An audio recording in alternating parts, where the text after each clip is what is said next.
welcome back to On the Porch. Today we're going to talk about a lot of topics us regular people talk about that has happened in social media. So we got... Or in the world of entertainment. World of entertainment, yeah. Okay? Whether it's hilarious, ridiculous, unfair, whatever, okay? So the first topic, let's talk about Charleston White. Yeah. So Charleston White was on Cam Newton's podcast or YouTube channel, and I can't remember what state, but he got tackled by two men for a comment or a statement he made during his show. So first, let's talk about Cam Newton on Cam Newton's podcast. Charleston did have some topics that he brought up that I felt like had some truth to it, but also on a ridiculous state. Yeah. He's one of those people that, like, it's when the worst person you know says something that makes sense. If that makes sense. So, well, you can't say the worst person you know because you don't know him. No. I'm saying it's just like an analogy. Like, it's like terrible people or people who seem terrible will often, if they say enough crazy things, if they say enough things, they talk enough, eventually they're going to say something that's true. And Charleston White, as much as I do not like him as a messenger for his message, because he's just a bad messenger. Every once in a while, he'll say something that's true, even though I don't like the fact that it came out of his mouth. Okay. But I can admit that it's true. Okay, so one of the topics he talked about was Deion Sanders leaving Jackson State as their football coach, going to Colorado. Now, granted, I do agree with this. Maybe the players felt salty or felt like he left them, because they would have gotten the notoriety as football players to be drafted. And possibly. Just to make more NIL money, Yeah. So I don't know a lot about football, but he knows more than I do. But just the fact that the players, I would say I agree with him. They may feel a little salty or, feel like Deion did them wrong by going to a predominantly white institution as a football coach, leaving an HBCU, which a lot of HBCUs don't get a lot of notoriety for their football players. They don't get the same funding. Yeah. So, I feel like there was some truth to that, player who was happy and wanted to go to Jackson State because Deion was there. And now he's in another university. But I felt like there was some truth to that. Do you? I felt that way when Deion first decided he was going to Colorado. Before all the hype happened and all that, I felt like, I don't know if he really should have left like that. Right. And if he did leave, I would have preferred he went to like another HBCU. But the flip side of that is, like from Cam Newton's standpoint, is that Deion's also kind of breaking barriers to become, for other black coaches to get big jobs at big schools. And that schools that were predominantly white that wouldn't ordinarily hire a black coach. But like I said, Charleston White did have a point that, why did he take that fame and notoriety and take it to a school that hasn't historically appreciated, black coaches or whatever. It's almost like they're using him for his fame and hype because they're making a ton of money. Exactly. And when he said they wasn't selling that many tickets, now they're selling on arenas. Yeah. I mean, the stadiums. And the price of the tickets went crazy. And the prices went up. Yeah. Whereas that same HBCU would have had that. Yeah. That notoriety and possibly got more funding because they would have been winning some football games. Not to say they don't win football games, but just get more notoriety, more television exposure. Yeah. But you're saying breaking barriers. Well, let's break barriers with the HBCU schools. Yeah. Let them get into some of these games they most likely wouldn't have gotten into if Deion wasn't there. Yeah, and it's not so much like it's not so much who they play. It's just like their notoriety and their exposure. They would have got a lot more exposure if Deion had stayed or went to another HBCU. Like I said, Charleston White isn't the best of messengers. He contradicts himself constantly. But every once in a while, you're gonna say something that's true. Yeah. If you talk enough, you're gonna say something true once in a while. And I do think that maybe Deion probably shouldn't have done it the way he did it. Yeah, like he shouldn't have done it the way he did it. You know, I understand that you want more money, but look at the bigger impact he would have had on HBCU and the students there, the players there. Yeah. But you did make a good point the other day when you were talking about having an NFL league like The Rock, but draft or I forgot what you. Well, I'll explain. Yes. So I think that what I was saying is that a lot of celebrities or wealthy, extremely wealthy people of color should come together and just make a league, whether it be basketball, football, soccer, whatever. Create your own league and have your like primary, whether it be like a certain percentage, like 70%, 75% of the players come from HBCUs, because a lot of those athletes, since they don't get the same exposure, you know, they may not get drafted. So then they have to try to, be undrafted, try to get onto a team. They may make the practice squad. You never know, but give them another place to go. There is like the XFL that, The Rock owns, and there's Canada Football League and Arena League and all that. But a lot of these guys, they want a shot at the big time. And I really think that it's possible to create a new league with enough money behind it, enough funding, and try to help prop up some of those HBCUs. Say, hey, look, this is our league. Whether you can go into some kind of agreement with those HBCUs. I don't know, however you want to do it. Say, hey, the players got to do at least 2 years, whatever. But encourage them to go to HBCUs, and then in turn encourage those students to come to your league and help build the HBCUs up, bigger than they are now. That's my idea. Well, that's a great idea. Okay, so our next topic. Okay, so let's talk about the Diddy situation. Okay. Okay, so Diddy has been brought up on assault charges, whether it's sexual abuse, manipulation. I don't know if. Has it been brought up on charges? No, it's just accusations, right? I mean, alleged accusation. My bad. My alleged accusation, one by his former girlfriend Cassie, who there has been this topic has been spoken on several different social media, where she's telling, she has a tell-all book, and maybe because Diddy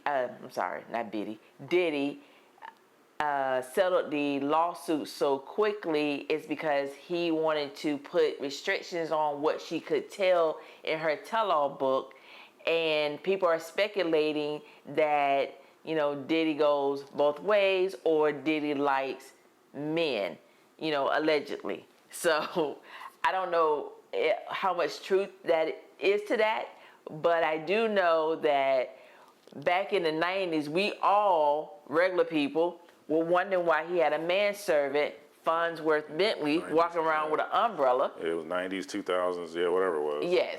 Yeah. Walking around with an umbrella. I just thought it was weird. It was very weird. Yeah. And there's other accusations about him and the game and Usher and whoever else. Just know that, celebrities have their own, secret lives. Secret lives. Yeah. But the thing is, like, whether Diddy likes men or whatever, I don't give a shit. Like, who honestly cares about that? I guess people like build up an image about somebody for years, and they seem appalled. They're like appalled that he might have a different lifestyle than you imagine. Right. First of all, you don't know Diddy. You ain't never been to his crib. Like, you don't know nothing about this dude. Exactly. Now, if he's abusive, if he somehow has something to do with Kim Porter, dying, or it had beating up on Cassie, that's a whole different situation. Yeah. But like his sexual orientation, I don't see how that even matters. It doesn't. In the least. But like I said, regular people have conversations about speculations of what people, these celebrities do and what they don't do. Yeah. But, as a regular person, some of us care, some of us don't care. So I know I don't care. I'm just saying these are the topics that are on social media at the moment. Yeah. That's floating around. So hey, let's talk about it. Let's what's really going on. Like we won't know. we will know. No, we won't. If that tell-all book comes out, or the one that Kim Porter supposedly wrote. Hey, it's a book. It's a book. Books are embellished. They're not always true. Here's the thing. I'm not here to defend Diddy in the least. All I'm saying is that, like, just because it's in a book doesn't mean it happened. Well, I mean, we don't know because she's no longer here. And then who knows? About Kim Porter? Kim Porter. Yeah. I'm talking about Kim Porter. Who knows? There may have been some truth to it because she has been with him since she was like, I don't know, she was either 19 or 20, something like that. And of course she has kids, which I hope none of this is true for their sake. Now, another topic. Let's talk about the abortion ban and abortion pill ban. I feel some way about this ban because I don't want to see a woman lose her life over a pregnancy that is going to cause if the baby's not going to survive and she may not survive. I really feel I'm really against people talking about what a woman can do with her body. I'm not saying just go out here and just kill unborn kids for the fun of it. But I feel like if that woman is in a life-threatening situation, she should be able to make that choice. Or if the baby there's no chance of survival. That and the baby's that too. As a man, I really shouldn't have that big of an opinion about this, honestly. But since I do, I'll just say that, like, a lot of this, there are people who have moral, like, misgivings about abortion, and I totally understand it. Like, if you're against it just from a personal moral standpoint, I totally get that. Yeah. The problem is, like, your message has been co-opted by, like, really religious people to make it seem like it's a religious thing to be against abortion, when it's really, like, your opinion. Because you can have totally liberal opinions about almost everything and be like, but I'm still against abortion. It doesn't mean that you're now also part of this religious group that's like, we're against abortion. Like, no, I'm not with y'all. Right. I just don't agree with that one thing. Right. And the problem is that the people who are the loudest are the ones who are, like, the most fanatical on one side or the other. And when that's all you hear, it just makes you, it puts you in a situation where you're just like, well, I don't like none of y'all. This is my opinion. This is just my opinion, and, suck it if you don't like it.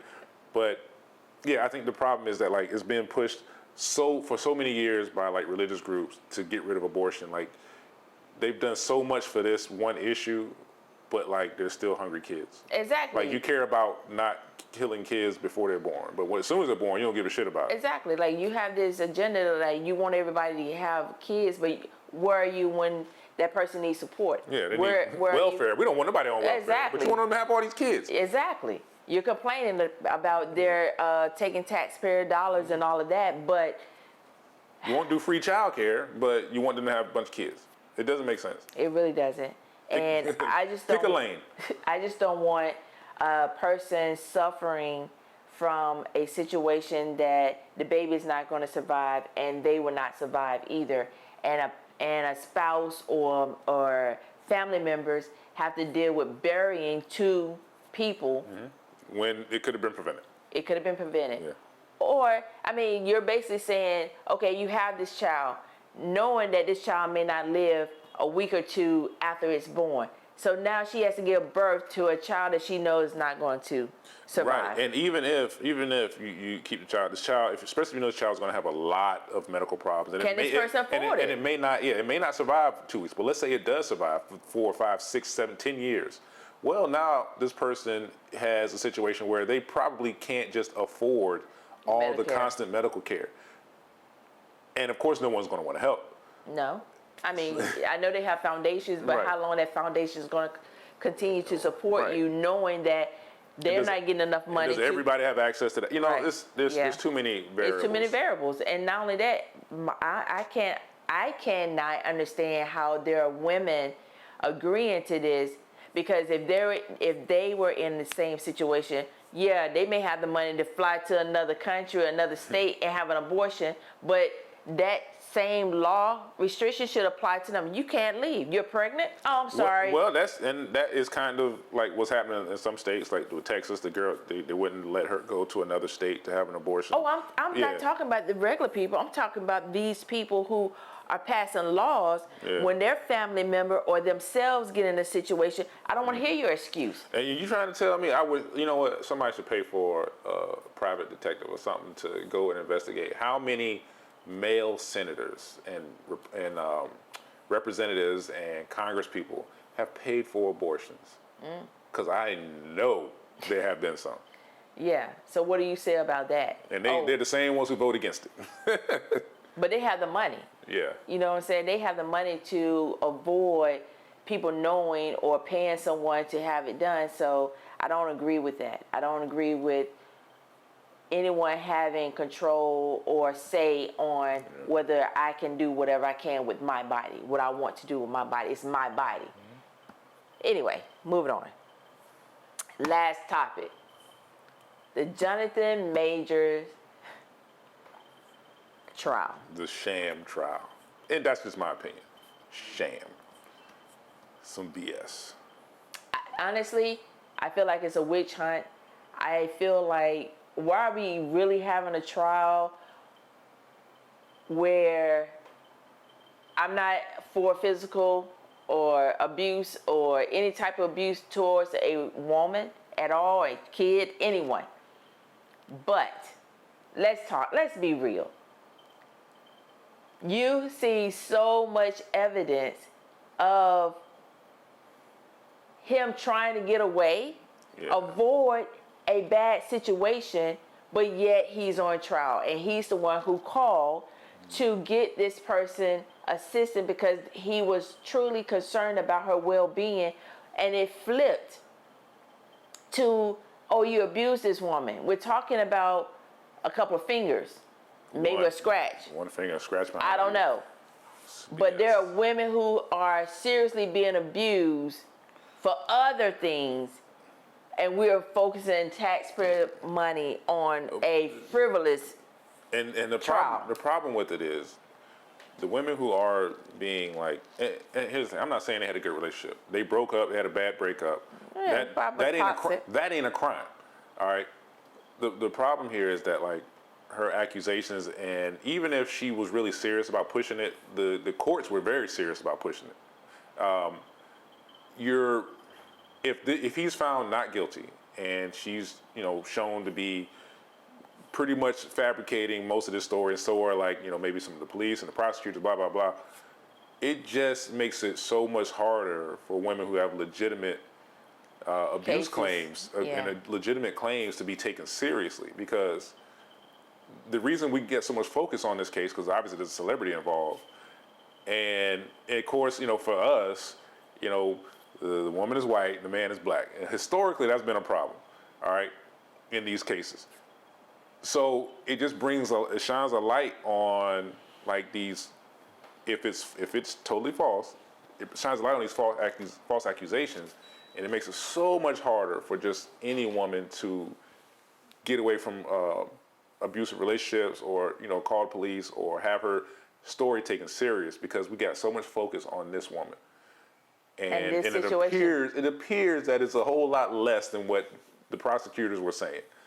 All right. And it seemed like everything they try to present, it goes against her. It fell back on him, yeah. Yeah, you know, it's like, what are you really trying to do? What is the outcome you really are trying to obtain? Why so much focus on this man when I'm sure there are actual legitimate abusers in New York? You know what I'm saying? Oh, yeah. There's dudes out there. There's dudes out there watching the trial, whooping their wife. Why are they watching it? You know what I'm saying? Like, We don't know that. I'm just saying this- speculation. Stop. statistically speaking, it's probably happening. Anyway, I'm just saying. But yes, it's so ridiculous. There's so many things that could have happened, like her finger, or whatever.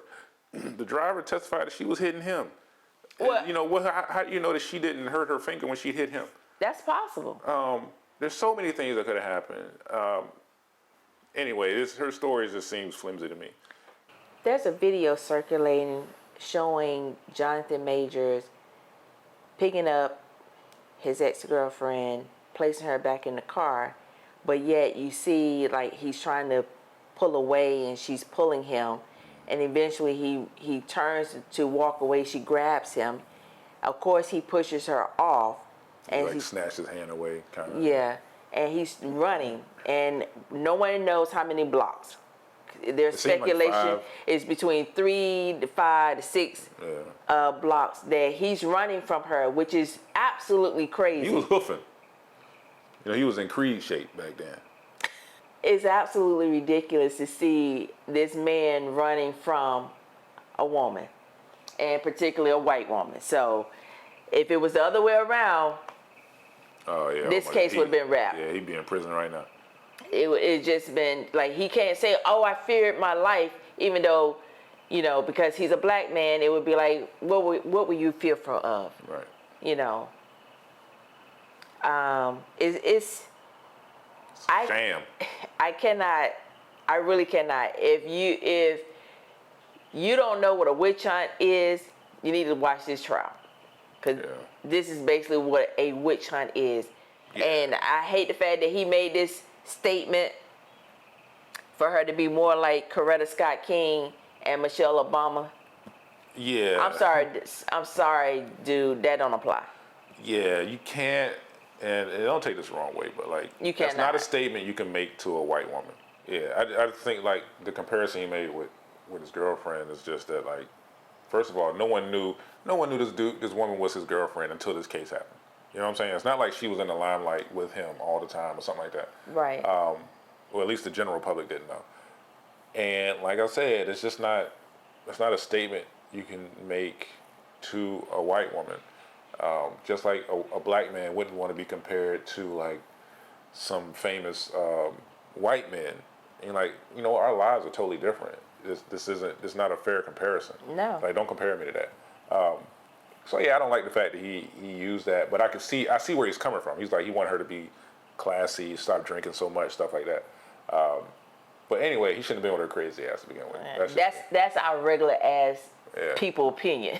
So it's just crazy. Like, these are conversations I know that people are having, us regular people are having. There's more important things happening in the world than this shit Yeah, absolutely. that we could be watching, that we could be focusing on. Yeah. So those are just some of the topics that we were talking about this week, and wanted to share our opinion with you on the porch, as always. So thank you for joining.